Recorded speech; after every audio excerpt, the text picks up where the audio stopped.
In this video, I'll show you how to record your screen with OBS Studio. So to start off, make sure that you have a scene. If you don't have one, right-click Add Scene, and then right-click on the Sources section, Add Source, then click on Display Capture. You can name it anything you want over here. I'll keep it the same, and then click OK.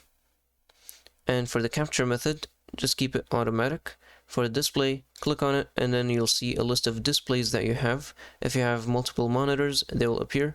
I have only one, so I'll click on this one, and then click OK. And as you can see, we can see a preview of our screen in this window.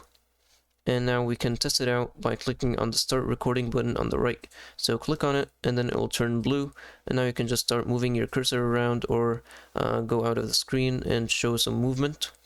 And let's stop it by clicking on Stop Recording. And as you can see, it's saved to this path right here. And you can go to this path by clicking on File and then Show Recordings. And this will show you the path that it got saved to. And that's it. If you found this helpful, please don't forget to like and subscribe.